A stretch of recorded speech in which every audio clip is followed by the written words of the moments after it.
Yeah, no. Okay. So we're gonna. Can you guys hear me? Does it sound like I have the microphone on?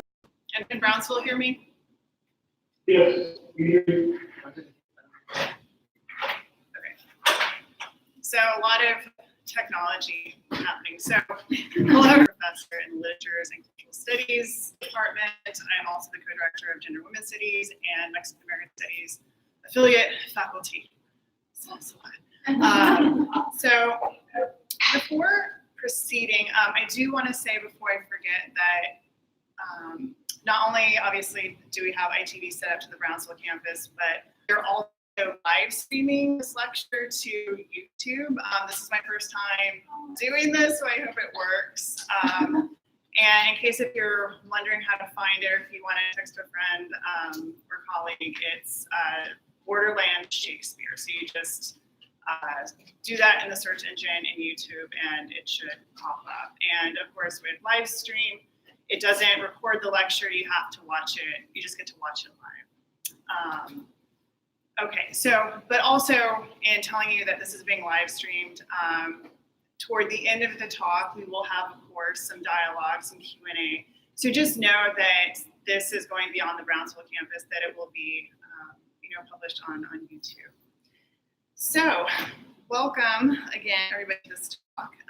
Before introducing our guest speakers, I do want to thank our own Department of Literatures and Cultural Studies, the College of Liberal Arts, as well as the Office for Interdisciplinary Programs and Community Engagement for helping bring these speakers. So, first we have Dr. Adriana Santos, who earned a BA in English from UT Austin, as well as an MA and PhD in Chicano Studies, with an emphasis in feminist studies from UC Santa Barbara, which, by the way, this is part of Hispanic Heritage Santa Barbara program. The MA and PhD in Chicano Studies is the first program in Chicano Studies. So I should note that. So she's an assistant professor at Texas A&M University San Antonio, faculty advisor for the Mexican American Student Association, and the coordinator of the Mexican American, Latinx, and Borderlands Studies minor. She has published on anti-violence advocacy and writing as Resistance in El Mundo Sordo, Aztlán, Chicana Latina Studies, and Latina Critical Feminism, and volunteered at the Santa Barbara Rape Crisis Center and Child Advocate Survival, Trauma Studies, and Chicanx Poetics in the Literary Borderlands. Dr. Catherine Gillen is an associate professor of English at Texas A&M University, San Antonio. Her book, Chase Value, Economic Crisis, Female Chastity, and the Production of Social Difference on Shakespeare's Stage, was published in 2017 with Edinburgh University Press. And her essays appear in collections and journals, including Studies in English Literature, Shakespeare Studies, and Exemplaria. Her current work focuses on constructions of race and early modern drama, and on Shakespeare adaptation, appropriation, particularly Latinx Shakespeare. She is currently working on a monograph entitled Race, Rome, and Early Modern Drama, the Whitening of England and the Classical World. So without further ado, over to our speakers.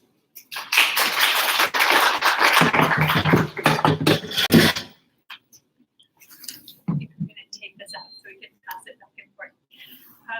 We'd like to thank you all for joining us, and particularly to thank Dr. Mela Watson for inviting us, and the Department of Literatures and Cultural Studies for this really gracious invitation. We're really excited to be here today. We'd also like to give a special thanks to Sarah Garcia and anyone affiliated with the FAR Community Theater. Without you, this talk would not be possible. We're delighted to be here in honor of Hispanic Heritage Month to talk about our work on Borderlands performance in the Valley. Great. In recent years, we have witnessed a groundswell of Shakespeare performance that engages with Latinx identities, cultures, and languages. This body of work has come to be known as Latinx Shakespeare. Latinx Shakespeare is a broad tent encompassing mainstream productions that incorporate Latinx themes and languages, as well as appropriations that transfigure Shakespeare in more radical ways, often using Shakespeare as a platform for discussing issues of pressing concern to Latinx communities, immigration, geopolitical borders, and cultural hybridity. Just a few words about some of these slides. We've got a bilingual production of Much About Nothing, Taming of the Shrew, Sueño, which is Midsummer Night's Dream adaptation. And the one in the middle is Romeo and Julieta. And then I have a picture of Lin-Manuel Miranda here because apparently his nickname is the Latino Shakespeare. I thought we'd at least address that. Latinx Shakespeare, we think, also calls attention to the historical and political dynamics that have given rise to Shakespeare's cultural supremacy, often implicitly asking why we continue to teach and perform Shakespeare and what effect this presence has. So before we talk about decolonial Shakespeare specifically, which is the topic of our presentation, we thought it might be helpful to talk for a minute about our process and what it has been like to work collaboratively as we've developed our thinking about Latinx Shakespeare. And so we began this journey several years ago when we started working actually with Dr. Marla Watson and Marcy McMahon and some other sort of scholars in Mexican American and Shakespeare studies throughout the region to organize a symposium at Texas A&M University San Antonio. And there you can see some highlights there. And we were particularly interested in the work of Josh Inocencio, who's a Houston-based playwright who has played Ophelia. We cast Shakespeare's Ophelia character in the role of a queer Latinx sexual assault survivor. So we felt like we really started to bring people together who, through that collaborative process, are working on these kinds of things. Shortly after the symposium, it might have been the next weekend. Yes, it was very soon after. We traveled to the FAR Community Theater in FAR, Texas, to see the tragic corrido of Romeo and Lupe, a bilingual appropriation of Romeo and Juliet, written by Ceres Jaime Magaña, who just walked in. Hi. And directed by Pedro Garcia, sitting right next to him. Nearly all of the characters in the tragic corrido are Mexican American, and some are undocumented immigrants. Romeo's mixed-race Anglo and Latinx family runs the Campbell Irrigation Company, while the majority of Lupe's family members are more recent Mexican immigrants who work in the fields. Like many appropriations of Romeo and Juliet, the play uses Shakespeare's story to explore broad questions around these explorations in the hybrid context of the Rio Grande Valley, where it foregrounds colonialism, environmental destruction, and labor rights. Let's show the video. We're just going to show a brief video, just a Facebook compilation so you can get an idea of the rehearsal spaces. Yeah, just the general concept. Yeah, I'll start. Shakespeare's Romeo and Juliet, adapted by Jaime Ceres Magaña. Our story is set in the RGV in the early 1940s. At the brink of World War II, landowners and farm workers are in turmoil when their young offspring find themselves in love. Show dates are April 19th through the 29th, Thursdays through Saturdays at 7:30 p.m. and at 3 p.m. on Sundays. Tickets are $8 general admission, $6 students, veterans, and seniors. The bilingual play is equivalent to a PG-13 movie. For advance tickets or more information, call 956-239-0412. Don't miss the tragic corrido of Romeo and Lupe, April 19th through the 20th. So you can still access that video on the Facebook page for the FAR Community Theater and see some of the commentary on the show if you're interested. But we've written an essay focusing in on Shakespeare in the Texas-Mexico borderlands, and in particular on Magaña's tragic corrido, which will be part of a larger project, a collection on Latinx Shakespeare that did emerge from our symposium. We're envisioning this part, this specific project as part of a larger, perhaps collection of articles or maybe book, likely on colonial and decolonial Latinx Shakespeare. And we'd like to share a bit of that work with you today. And so we also wanted to talk a little bit about our process and collaboration, because I know some of y'all are in graduate course on Chicano feminist epistemologies. Is that right? Some of y'all here, or at least kind of perhaps interested in those kinds of questions. So, so in terms of our collaboration, we seek to resist the primacy of the single solitary author often imagined as white and male in the mainstream humanities. And we also are trying to think across disciplines, thus resisting the siloing of academic subfields.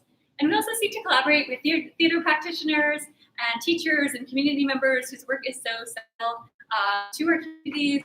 And perhaps more specific to this particular process, we're interested in demonstrating the importance of Mexican American studies within the study of Shakespeare appropriation and Latinx Shakespeare in particular.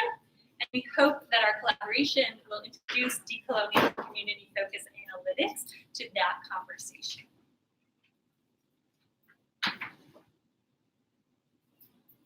There are some pictures of our collaboration, including talking with Dennis and Pedro and other members of the FAR community.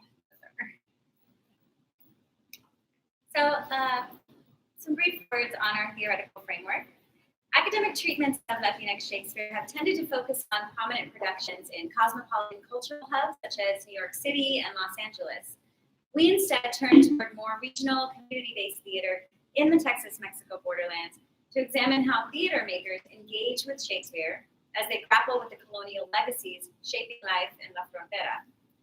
As you know, the borderlands have been shaped by centuries of colonialism, both Spanish and US, in which the land, labor, and culture of Indigenous Americans and their descendants have been expropriated and exploited.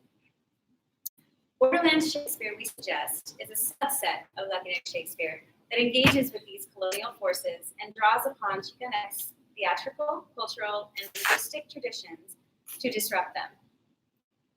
As Arturo J. Aldama, Chela Sandoval, and Peter de Garcia argue, instances of Borderlands performance work as decolonizing interventionary deployments that become systematically linked and raised to the level of method through practitioners' shared understanding of performance as an effective means of individual and collective liberation. As such, Borderlands Shakespeare acknowledges Shakespeare's role as an agent of colonization and questions its universal applicability. But it also appropriates Shakespeare to empower local communities and, at least momentarily, to generate a pause in the activity of coloniality. Borderlands Shakespeare, as we are defining it, is influenced by the Chicanx theater tradition. Reflecting a complex lineage, Chicanx theater, or addresses matters of social import and empathy.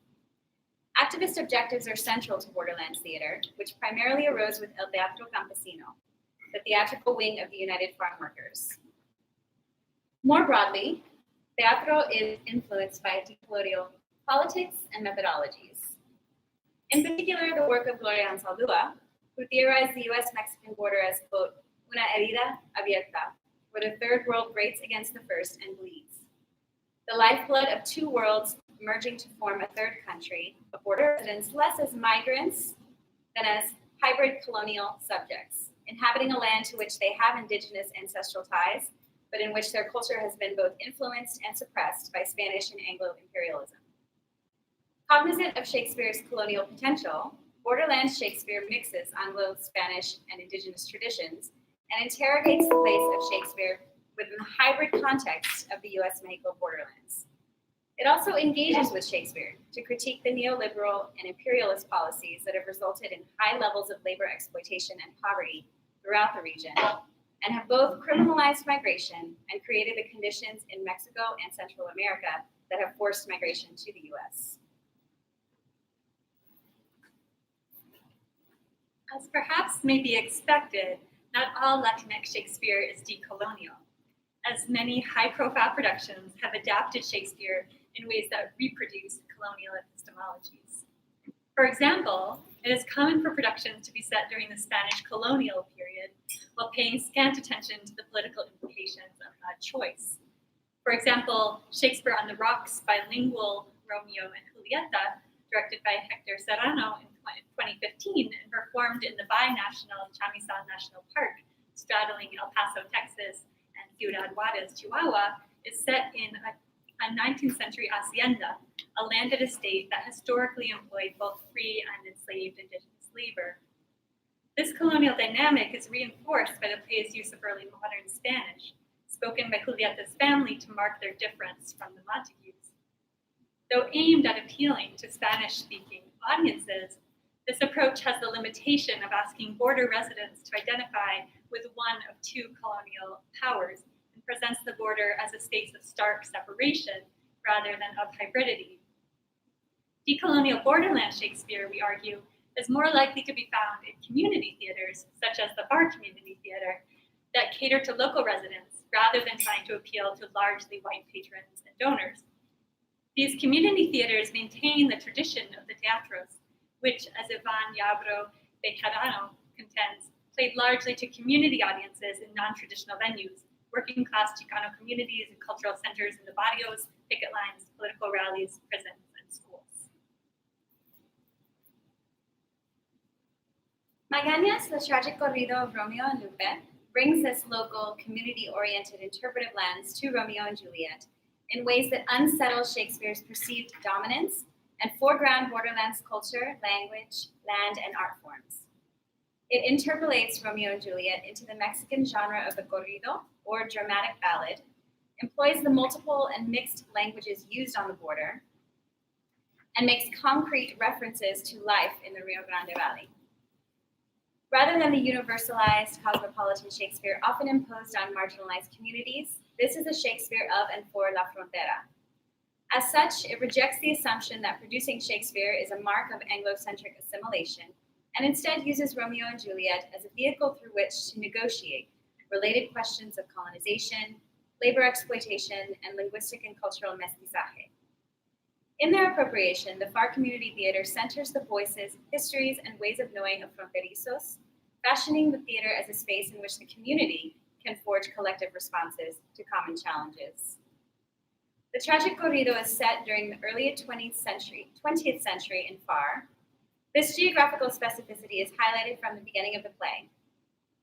When Romeo is searching for Lupe after their initial mysterious meeting, he asks the corrido singer where Lupe lives, to which she responds, on the corner of Cage and Polk, a location about a mile from the theater. This sense that the play is situated within the community is augmented by its intense focus on the broader region of the Rio Grande Valley, which for the most part constitutes the world of the play.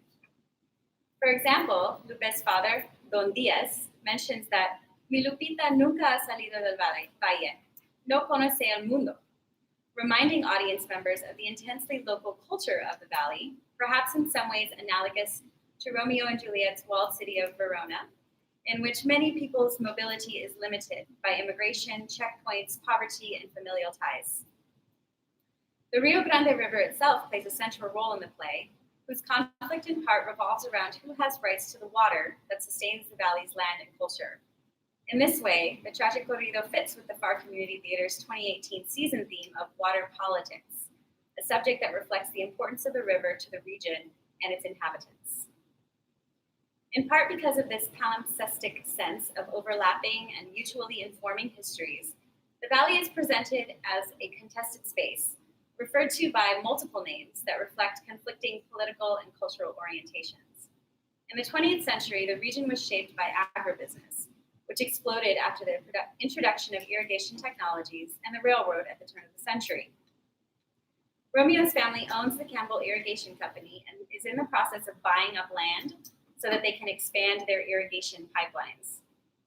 As such, they promote a vision of the region as the Magic Valley, which Marietta de Sobek explains is the nickname its Chamber of Commerce seductively imagined for it.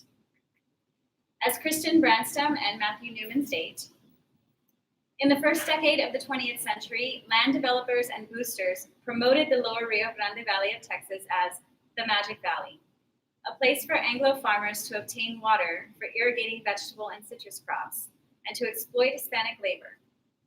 The Magic Valley idea attracted thousands of Anglo settlers to practice irrigated agriculture in a place that quickly developed into a major horticultural and citrus-producing region sustained by impoverished and segregated Hispanic workers. In addition, the term Magic Valley anglicizes the Spanglish name Rio Grande Valley and interpolates the region into an American and white Texan imaginary. As Padre Lauro, or the friar, reminds Romeo, Romeo Campbell is the Republic of Texas, and the Republic of Texas is Romeo Campbell. In this narrative, the resources of the North that Mr. Campbell transports to the Valley are productive rather than colonizing. Reflecting the tragic corrido's emphasis on community issues, Romeo and Lupe meet not at a party, but at a protest against the Campbell's colonialist vision and practices, staged at the birthday of the Magic Valley, an event intended to celebrate the region's rich agricultural abundance. The protesters, many of them farm workers, emphasize the exploitative labor conditions, environmental destruction, and colonization inflicted by white agribusiness. Adding a spectacular dimension to the protest, the activists disrupt a fashion show designed to highlight the bounty of the valley. For example, a model in a dress representing grapes proclaims, "I was hungry and wandering. I saw a woman eating grapes. I told her, 'Please give me one for my child.' She said, 'Go away. Your feet are muddy, and I despise your stare.'"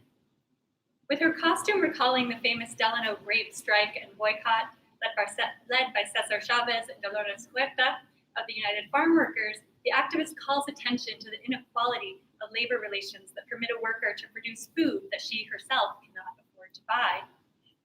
Moreover, the protesters reject the implication of the birthday celebration that white settlers are responsible for the valley's plenty. Instead, the land and its people reject colonial oppression. The protesters chant, "We do not want your segregation, your discrimination, your dreams. Esta tierra no te quiere aquí. This is not your valley, this is the RGV." And we love that line, so we added it to our title. This is not your valley, this is the RGV. The RGV, in contrast to the Magic Valley, is fashioned as a space that centers the lives and labor of border residents, and that acknowledges the material realities and racial and class-based inequalities that shape the region. Romeo and Lupe's love arises from these fraught contexts, emphasizing that the feud between the family is far from senseless, as is the feud in Romeo and Juliet, but rather is rooted in centuries of oppression and therefore has extremely high stakes. As the corrido singer states, "On these fertile lands of opportunity, covered in blood and strife, blooms a forbidden love." The play's emphasis on the sacredness of the earth and its connection to love is also linked to histories of resistance in the borderlands. By emphasizing the lovers' rootedness in the land, Magaña's production allows us to consider a decolonial imaginary that disrupts the colonial constructs imposed upon the region. Emma Perez describes this as, quote, "a rupturing space, the alternative to that which is written in history, the lag time between the colonial and the post-colonial, that interstitial space where differential politics and social dilemmas are negotiated," end quote. The land becomes the contested space that makes possible an interrogation of the historiographies of the region. Chicanx labor, love, and land work in conjunction to rewrite Shakespeare's classic within a colonized setting, placing resistance to oppression at the center of the narrative. As Anzaldúa states, this land has survived possession and ill use by 5 countries: Spain, Mexico, the Republic of Texas, the US, the Confederacy, and the US again. It has survived Anglo-Mexican blood feuds, lynchings, burnings, rapes, pillage. In the tragic corrido, the land itself is depicted as resisting this colonial violence. As the protesters assert to the Campbells, "Esta tierra no te quiere aquí," a sentiment Romeo echoes when he says that la tierra aún lo sigue rechazando. Grounding their love in this resistant land, Lupe and Romeo embrace a vision of the hybrid space of La Frontera, which rejects colonialist political constructs of the region and leaves behind the nationalism that separated their families. As Lupe articulates early in the play, "Somos de ambos lados y de ninguno." Romeo, formerly aligned with the Republic of Texas, comes to regard the Republic as his enemy when it seeks to separate him from Lupe. As Lupe asserts, "The future of our love is here in La Frontera."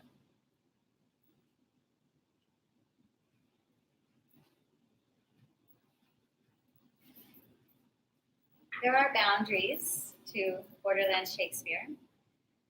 Deep conflicts caused by centuries of colonization cannot ultimately be reconciled through Romeo and Lupe's love. Their idealism and desire for peace are not shared by those around them.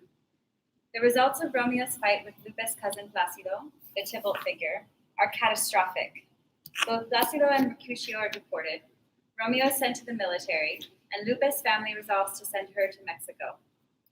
Magaña's replacement of the literal death of Shakespeare's characters with the social death of deportation hints at the high stakes and potentially deadly consequences of exile, particularly for those who choose to come back across the border. Given these circumstances, Lupe and Romeo's love cannot be sustained in the real world of the Rio Grande Valley. Even Padre Lauro admits, "My thought that your marriage could bring peace to this conflict in our valle was infantile." Rather than leaving for the military, Romeo escapes to see Padre Lauro, who will help him reunite with Lupe in Aztlán, the ancestral homeland of the Aztec people and spiritual homeland of Chicanxes. That this is the only place Lupe and Romeo could live happily suggests the impossibility of their love and perhaps of their vision of hybrid culture and language. In the absence of a mythical homeland, such love is possible only in death, a space which, drawing on indigenous traditions, is depicted as part of the endless cycle of life, death, rebirth, and immortality, a hybrid or third space, a, quote, new world where we love one another por toda la eternidad. For this reason, Lupe regards the lovers' mortal miscommunication, which mirrors that of Shakespeare's play, not as tragic, but perfect. When she awakens to find Romeo dead, she says, "This is just as planned. I woke and you are here to take me to a world where our love can be free." Despite the magnitude of the conflicts facing the two families, Shakespeare's plot arc in which death buries their parents' strife ultimately prevails, compelling a reconciliation that rings somewhat hollow after Magaña's searing critique of the colonialism, racism, labor exploitation, and environmental destruction undergirding the Campbell's success. Lupe's cousin Ramon, speaking for the Diaz family, agrees to work as carnales to foster love and prosperity in the Magic Valley. "Estoy de acuerdo," he says. "This Rio Grande Valley is in fact un valle mágico, Magic Valley like you call it, because only in a place magical can love like this happen." The play thus ends with a somewhat tentative sense of promise, albeit one dependent upon the sacrifice of Romeo and Lupe. Furthermore, the conclusion to the tragic corrido exposes the limitations of the Romeo and Juliet framework for representing many Latinx adaptations of Romeo and Juliet, including the tragic corrido, employ what Carla de la Gata calls the West Side Story effect, referencing the 1957 musical, which, quote, involves the reinscribing of Shakespearean representations of difference of various kinds, class, locale, familial, as a cultural linguistic difference. The premise of Romeo and Juliet, of course, is that the Montagues and Capulet households are both alike in dignity, and that the feud between them is senseless. This story, therefore, cannot fully equate complex histories and power imbalances that inform relationships between Chicanxes and Anglos, between farm owners and field workers, or between irrigation companies and those forced off their land to clear space for pipelines. These conflicts might be negotiated, but they cannot be easily reconciled. And to reconcile them through the romantic love and death of the protagonists shortchanges the trenchant critiques of the protesters at the fashion show, as well as the history of Chicanx activism on which they draw. The tragic corrido's ending thus points to the challenge of using Shakespeare to tell Chicanx stories, as it exposes the boundaries of Romeo and Juliet's purportedly universal applicability. Nevertheless, the tragic corrido reflects how Borderlands Shakespeare resides in the in-between, tethering indigenous roots with colonial influences and harnessing the power of the hybrid spaces from which it arises. So we wanted to end by talking a bit about the pedagogical possibilities of using Latinx Shakespeare, especially for those of you all who do teach or are thinking about teaching. We found it really useful to teach productions like the Tragic Corrido, which are so rich in terms of unpacking a lot of really important questions that students are interested in. And we've also found it to be a really valuable experience to have students create their own adaptations. And so my students were part of this project recently called the Qualities of Mercy Project. And in the project, there were classrooms from 15 different campuses who were asked to perform a scene, kind of produce a scene from The Merchant of Venice through their own kind of like regionally or locally inflected lens. So my students had to act one scene 3, The Merchant of Venice, which is the scene in which the kind of like agreement is made, in which Shylock is, he agrees to lend the money to Antonio in exchange for, but if he's late in repaying the loan, he has to like forfeit a pound of his flesh. So my students decided to highlight questions of immigration and also kind of linguistic richness in San Antonio's community. And they chose to make Shylock, who is the woman in red there, he's an undocumented immigrant who has set up a banking, kind of underground banking operation. His daughter's a citizen, so there's the whole backstory here. And then Antonio is Mexican American that is sort of prejudiced against undocumented people, and he not until he still is, but then he has to go to Shylock to get a loan for his friend Bassanio, who's there in the black jacket. So we thought it would be useful to kind of show the video, and then we'll talk about it for a minute, and then open things up to questions and comments from you all.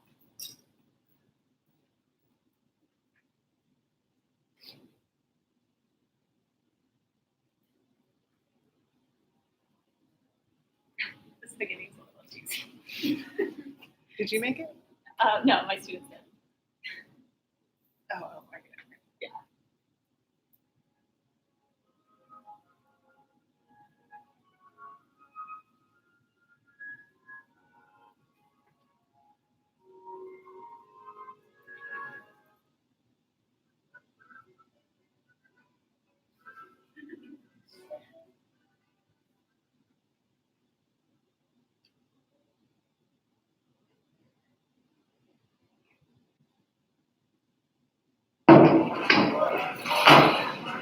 $530,000 goals. Yeah, 3 months.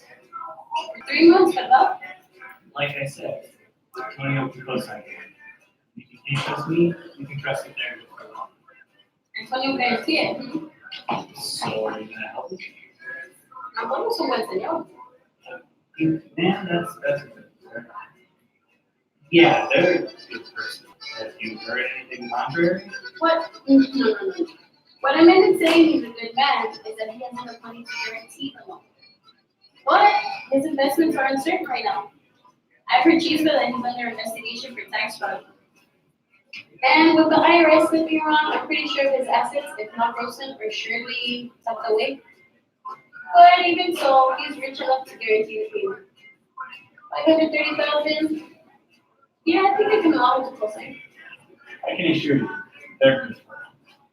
I know him. And let me speak to Antonio before I let him the money. Oh no, I understand.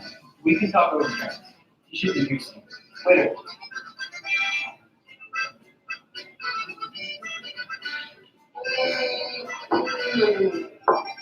I'll talk and be civil with you, but you won't catch me drinking with you.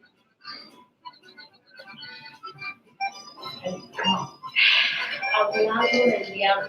Que tiene la cara como los que te roban y después regresan a pedir por favor. ¿Cómo me cae mal? Pendejo con su dinero y luego con el nopal en la frente, ni quiere hablar español del güey. Se cree un gringo con sus pinches papeles y es bien cabrón con su propia raza. Y yo más pendejo si le presto el dinero. Hey, what's going on? I don't think I have all that much, but I have a friend at another lending company who might be able to give me the rest. Señor Antonio, ¿cómo está? Charlotte, you know I don't like going to these quick loan companies. There are legitimate banks I could go to. I need to help out my amigo over here. How much did you ask for? Oh, sí, me dijo que 530? Yeah, for the last monies. Yes, 3 months. I can help. Wait a second, Antonio. How can I be sure that you'll pay me back when you don't even think I run legitimate business? You think that my high interest rates make my business a scam compared to a bank? Lending places are out to get people in debt. With your type of interest rates, banks, they help. Well, that's good to know. I'm pretty sure even you heard the same. ¿Cuántas claras han estado dadas? If you really feel that way, Yeah, but banks don't charge these rates. the money can be lent, pero entiende que es un interés. Te presto dinero, después no lo pagas. And in the future, I can love you when you can. Y lo inviertes in something to make your own money. Y así pagas tu deuda con el gobierno. So a shading lending company is trying to tell me how to write with the American government. So los 530 brands of businesses. Y interest Where is the dinero? Señor Antonio, ha ofendido mi compañía, my reputation in the community. Nunca he dicho nada porque nosotros ya estamos acostumbrados. Me han dicho mojado, un perro de la calle y hasta criminal. But now that your friend here can go to a fancy little bank, vienes y le pides dinero a este mojado. Te pregunto, ¿un mojado tiene este tipo de dinero? Or maybe I should be agradecido and say, gracias, señor Antonio, for spitting on me, insulting me and calling me an illegal. Here, te presto dinero con mucho gusto. An illegal company is trying to tell me how to be right with the American law. He thinks he's helping people by lending out money, but really, he scams the government and the American people with all that interest he gets back. He's the definition of a fraud. Gracias, señor Antonio. I want to help you and build a business relationship. Y para olvidar el pasado de cuente, Antonio no me down here. Sounds good. Y para que no digan que tengo mala sangre, make it official.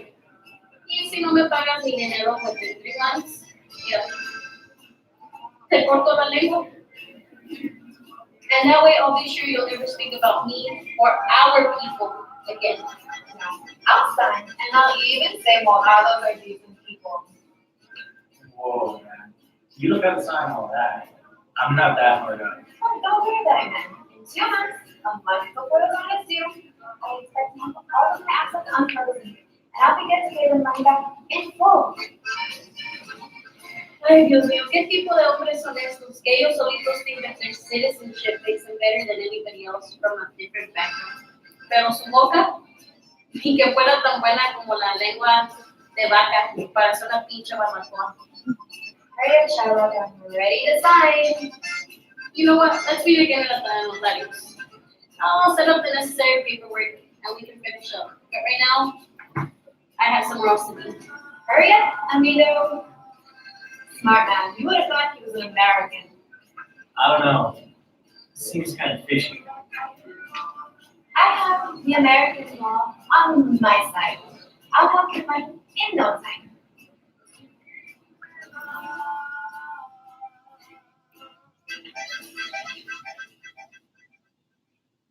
Didn't they do such a good job?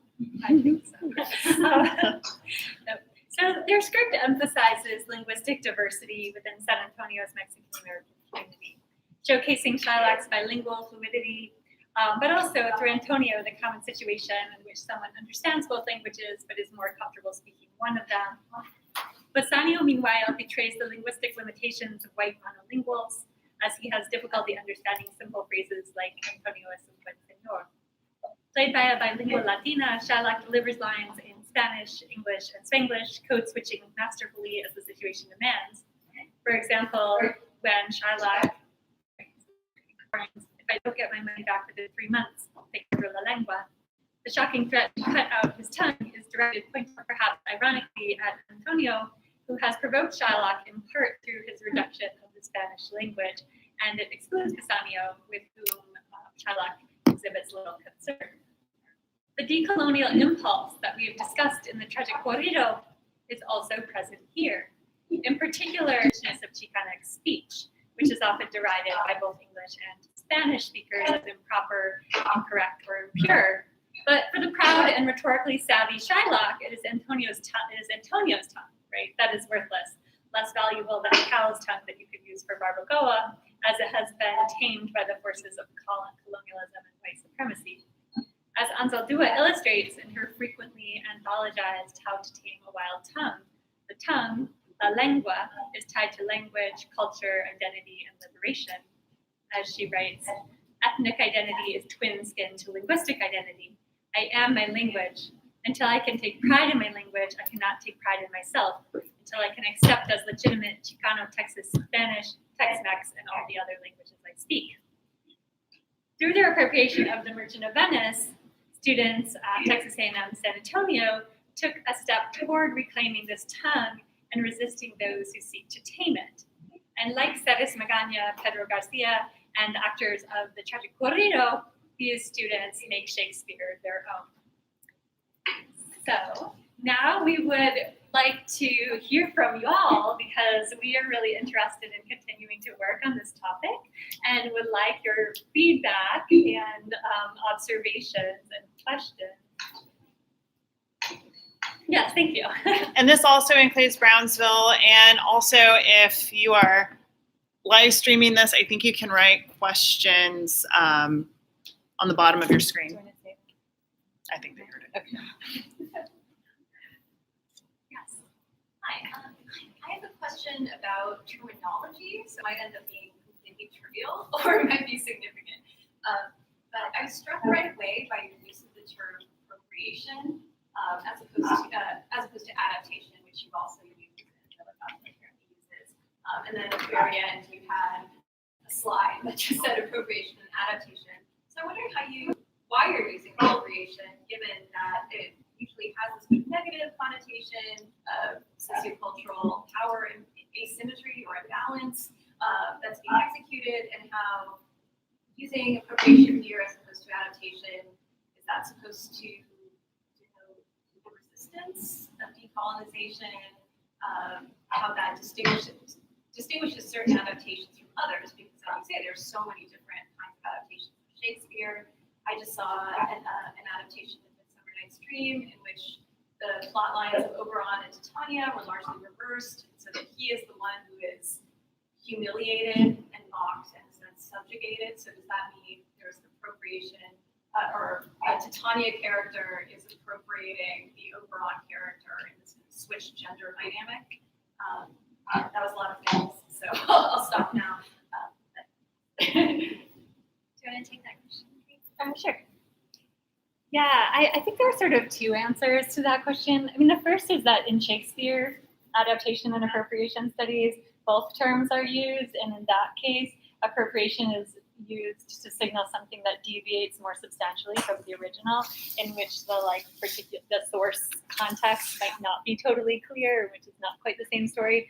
And I think in that sense, like the tragic corrido is probably more of, I mean, it's sort of in between an adaptation and appropriation, but I also think that the power dynamic is there, and I think it's important, especially in the colonial context, to recognize like Shakespeare as there to be appropriated by whoever wants to appropriate it.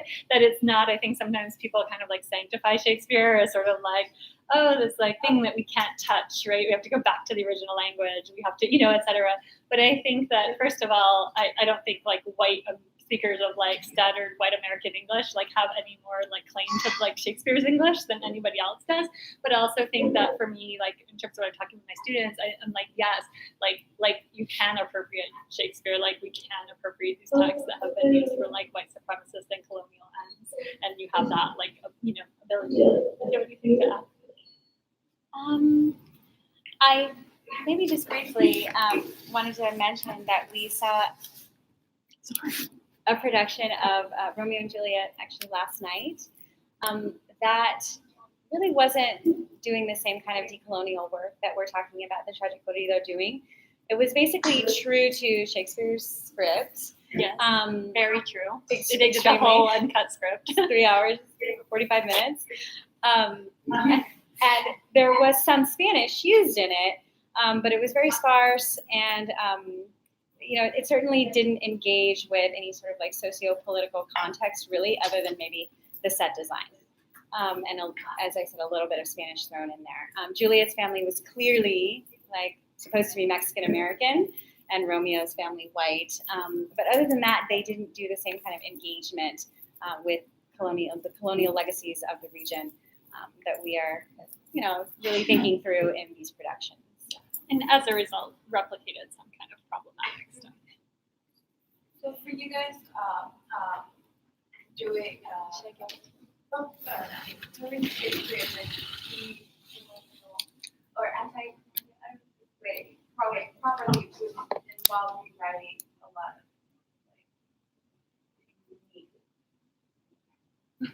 I don't know, I just like that. Yeah. question. Yeah, so the question was, do you have to totally really rewrite the play to have it be decolonial? I think that's a great question. I don't know the answer. I'm inclined to say no, that I don't think we're really interested in making rules about how to do like decolonial Shakespeare. So I could imagine a way in which it's done, do you know what I mean, that does it, that calls attention to. So for example, right in Romeo and Juliet, a line that was left in the production we saw last night was that Juliet, look, she's so beautiful that she's like the jewel on an Ethiope's ear. So it's clearly a racist way of describing her like therapy, right? So like, what do you do with that line, right? Like, but I feel like you can't just ignore it. Do you know what I mean? Like you have to, in order to have it be like anti-racist or decolonial. So I feel like there's a question there that I'll leave up to you all. But like, I don't know. Yeah. Sounds very interesting. I sort of see two sort of things going on. I'm just curious. One is obviously the attempt to remove the particular context and limit of Shakespeare and make this accessible and certainly relevant. And then the term decolonization, which I know much more about these issues in relationship to film, and at least in the 70s and 80s, people who were in film criticism who were not specifically focusing on this, but were focusing on race in general, or various ways Catholic psychology gets reproduced, had a problem, or at least raised the question whether or not it's a correct political strategy to sort of translate, because you can get the kind of situation where, you're showing up, you end up with a Cosby kind of situation, flattened out. I'm wondering, the question of like the decolonization is that, how do you see the relationship between making it historically relevant and accurate to the region versus the kind of critique of political economy and the kind of deeper level of the critique that, at least in film, people try at certain points to a lot of influence from Bertolt Brecht. So I don't know if you guys have thought out or have a position on those kinds of debates in relationship to this piece. That's what I just sort of, it sounds wonderful. I can see how this would be a great pedagogic thing to learn about the region. But how much is it that, and how much of it is, trying to use this kind of texture to critique, the colonization and capitalism of the world and so on. I hope this is a relatively fun question. Yeah, totally. Go ahead. Answer it first. Yeah, I think that that's part of the project of the Corrido is to really think through, how are these power dynamics still at play, and critiquing the agribusiness going on. That's why we have the workers that are having like the aesthetic of the farm workers. These kinds of questions haven't gone away, obviously, in the Valley. Issues of immigration are still really important. Issues of violence and colonization. These legacies are still around. So I think that the theater is this productive space of thinking through the questions. Like the theater itself is a place where you can imagine different kinds of realities. I think it isn't just about cultural relevance. It's also about continuing to critique and talk about what's happening currently. Yeah, in some ways, I think that distinction you're making is kind of what we're trying to get at when we're talking about like what an actual decolonial Shakespeare would look like, because there's certainly, like, in terms of that kind of broad tent of Latinx Shakespeare that we were talking about, there are a lot of productions that are like throwing in a little Spanish or whatever to be like, oh yeah, we're like appealing to audiences, you know what I mean? And like, are trying to make it culturally relevant to students. Sometimes it goes that far. Sometimes it's really just like, we're hoping to sell some more tickets, you know what I mean? And like not really doing much else.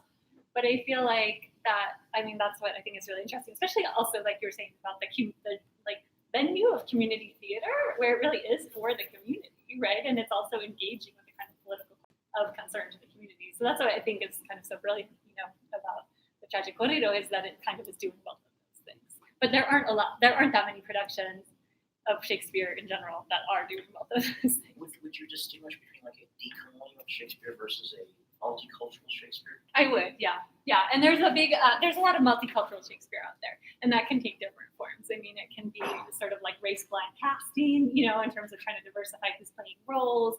It can be sometimes just, trying to say, and that happens a lot with Romeo and Juliet, a very kind of liberal understanding of like, well, this family's Mexican-American and this family's white, and they don't get along because they have different cultures, and it's silly, and they should just all get along, right? And so, but I think what like a decolonial Shakespeare is asking kind of more difficult questions ultimately. I've seen like several different productions that are supposed to be targeted for Latinx audiences, but sometimes it's a little overdone where it can be racist. And I was just wondering, like, how do you find like the right balance between being informative and being relatable and informative as to being, you know, I just like someone who's not familiar with the culture, just directing something that they think is their version of our culture.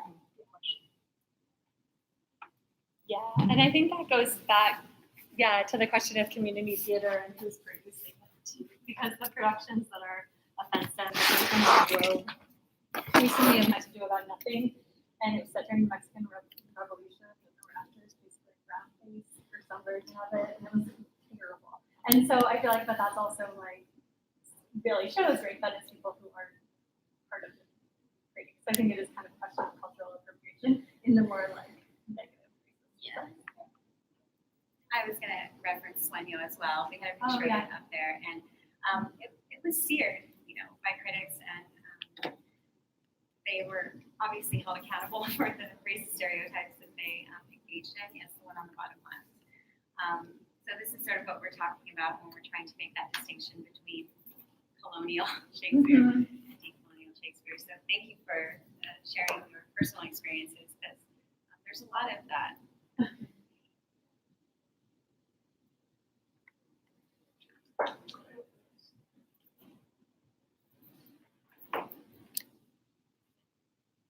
just had a question on whether you feel what's stronger, you know, you're trying to decolonize Shakespeare, you know, white men here breaking the grounds of, you know, who gets to play what. But do you feel it would be stronger if the Latinx community produced their own works with, you know, the same themes and motives as Shakespeare? Or do you think as we continue to copy his work, are we still kind of in that circle that we're just working around what the white man? That is great. Kind of one of the central questions here, right? Yeah, absolutely. Of course, it's crucial that Latinx dramaturgs, writers, artists continue to tell their own stories. Absolutely. I think it's also important for us to figure out how to work within these structures and to shift them, to disrupt them, because Shakespeare's not going away in K-12 education. And so to have a kind of ownership over those, you know, classic works. I think as Kate was saying, or excuse me, Dr. Gillen was saying earlier, you know, our communities have just as much right to that history and that access as any other. And so absolutely Latinx producers should be making their own content, but I think this is another place in which they can also make interventions. Both. Yeah, no, I agree. I agree. Also, Brownsville, I can't see you very well, so if you do have a question, just speak up. Sorry, there was. Well, I apologize for this question. Probably speak the question about my ignorance in decolonial theory, but if we look back to the 19th century, Shakespeare in America, New York, was a contested heritage because all the great Shakespearean actors were British and toured America or New York, great cities, and give these sort of grand performances and everyone would follow them. But there was a moment sort of in the Astor House opera riots where an American was challenging these British famous actors, and he would stand up to them and challenge them to go on and perform side by side. and was following around these famous British Shakespearean actor. And eventually it turned out to a riot because the British actor performed in the Opera House, and all the sort of American followers sort of were waiting outside and creating this riot. Is the idea that there is a great, that the American Shakespearean actor should be heard in New York, an act of decolonization, or is it an act of, it's a political act, but is it an act of decolonization? And I'm sorry, I'm not expressing these Astor Opera House riots. I don't know it that well, but I was just wondering if that would be an act of decolonization. I mean, yes, in the settler colonist sense of resisting English, you know what I mean, sort of domination perhaps. But but I think there is always this but not so much in the sense we're talking about, you know what I mean? Which would really, the sense of really rises from Mexican Latinx studies. But I do think you raise really interesting points about this sense of who gets to speak Shakespeare, right? And there was that ongoing debate, right, about can Americans really do Shakespeare, and I think there's a lot of insecurity about that, right? But I also think we see, especially in theaters now, this question about who sounds right, you know what I mean? And so can people, who sound Latinx or who sound African American really do Shakespeare? And I think that we need to, clearly say yes, you know what I mean? And also just that there isn't. I mean, have you ever heard Shakespeare, the old original pronunciation Shakespeare? You can Google it on YouTube. It sounds really weird, and it's not how anyone speaks today, right? And so I think there's this all this interest in who can really own Shakespeare, who owns Shakespeare, right? And I feel saying diversifying who that is helpful. More thoughts on that? That's perfect. Okay, thank you. Yeah, other questions? I'm really interested. It's hard with the one mic. Maybe we should have I've one. always thought that Shakespeare already was sort of it didn't solely belong to the Europeans. Mhm. Shakespeare is a lot of times written in a way that gives freedom to anything and you interpret. So I guess my question is the need to where's the need to use Shakespeare specifically that already seems so free and ready to be used in any way that it can be, and I guess decolonize it further. Where did the idea come from? Where did the need, come from? Instead of just writing other stories that fulfill those same needs. I don't know. It's just very this. So why engage with Shakespeare, basically? Yeah. Why is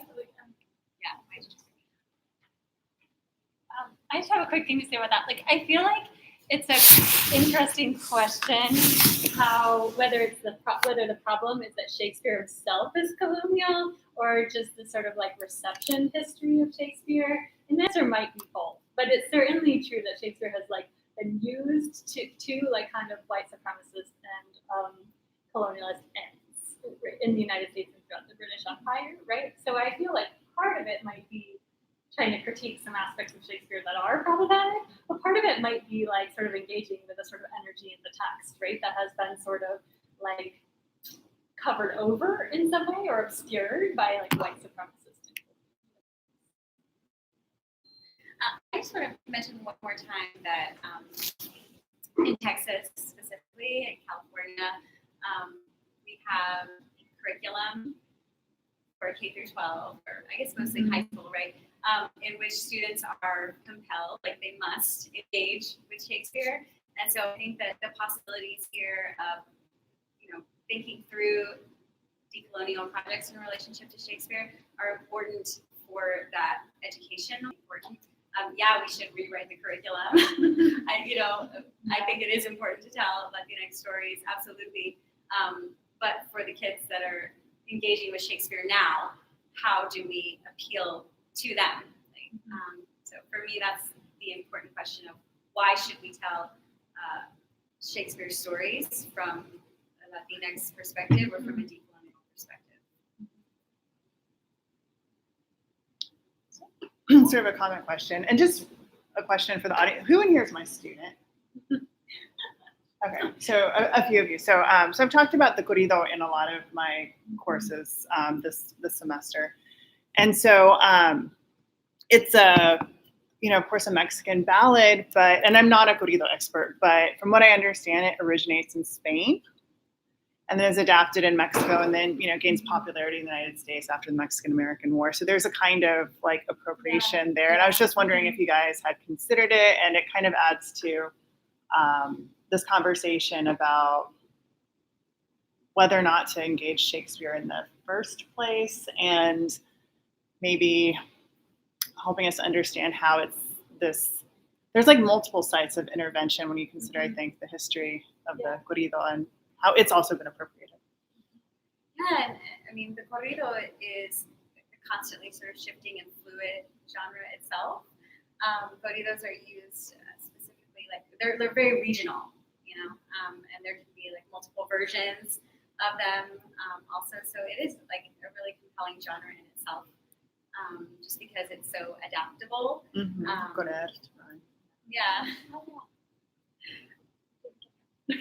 did you say? Like correr, like means to run. It's like fluid, like a fluid genre, like the adaptation or appropriation of Shakespeare. Yeah, I mean, yes, I completely agree. And then also, like, I think that's another thing that's interesting about the production is that there's sort of a playing too with the tragic form, right, of Romeo and Juliet, and the form of, it's called relatively conventional kind of, classical tragic arc, right? But to like move it into the slightly more, I don't know the right word, like I would say, but I don't mean this in any way negative, but like almost more melodramatic genre of the corrido, like I think also allows for the like ending that engages, with the colonial kind of imagery of like a hybrid afterlife. And so, I don't know, like I feel like there's definitely something really interesting going on with that like interplay of genres as well as how they're being adapted in a border context.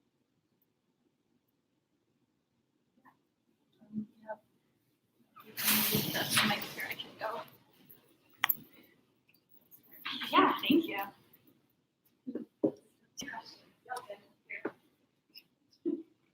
We should just get a dinner afterwards. I know, right? So I'm also gender and women's studies affiliated faculty, so I have a gender question. But yeah, I'm just curious, in terms of that production we saw that your students put on, what was the justification for retaining male pronouns for seemingly female actors who weren't making any sort of attempt to play a trouser role or cross-dress in some sort of Shakespearean reversal or anything like that? I was wondering if that was something you guys talked about and considered, and what the rationale behind that was. Yeah, I don't have a good answer for you. They're so intentional about so many aspects of the play, and that was one that I feel like sort of fell through the cracks. So they had a conversation about like, are you women, or are the roles with female or male? And they were like, no, they're still male. And that was sort of that. But it was sort of got shortchanged, I think, in favor of some of the conversations about like race. The Bassanio uses gender neutral pronouns for them, which is interesting, but none of the others do. So, but I feel like it didn't honestly get thought through. The last section that we saw, Romeo and Juliet, had a female Benvolio and female friar. So I asked a very similar question to them afterwards at the talk back. How much did you think about that gender reversal? And they had different answers. The friar said that for her, the role was sort of gender neutral, and so it didn't take a whole lot of extra work for her.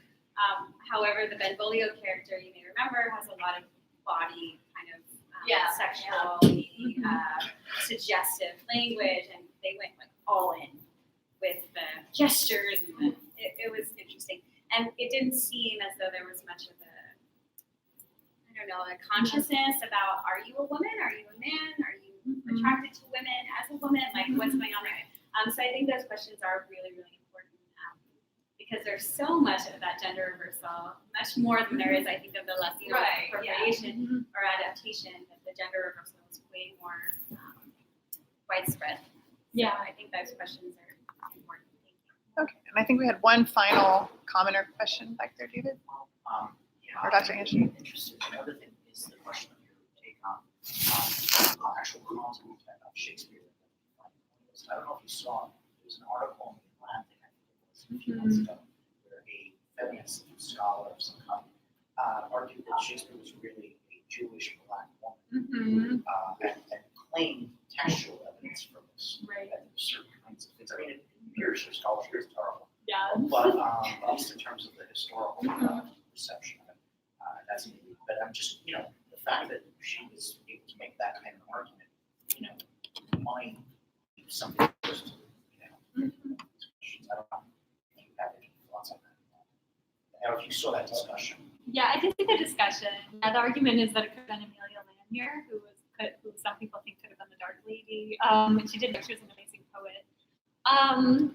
Yeah, I mean, I don't know, this whole question about how colonial Shakespeare is. I mean, to me, and maybe I'm a Shakespearean, so I want to have it like both ways somehow or something. But I feel like Shakespeare certainly of his time and place, right? And aspiring at that time, right, to become a colonial power, even though they're not, right? So, but there's also this kind of insecurity about their own English identity, and et cetera. So I feel like Shakespeare is really interested in thinking through these questions, right? You've seen The Tempest; he's really thinking through questions of colonialism in, I think, often interesting ways. Sometimes not, right, but often interesting. But they're still clearly from the perspective of like an English man, and so they have their limitations. So I guess that's how I approach it. But also, I make my living teaching Shakespeare, so I really have to let myself sleep at night. And that's okay. I'll leave it there. Well, thank you so much for this wonderful generative talk. Thank you everybody for coming. Thank you, Brownsville. Thank you, you Thanks, too. everybody. Really appreciate your questions, comments.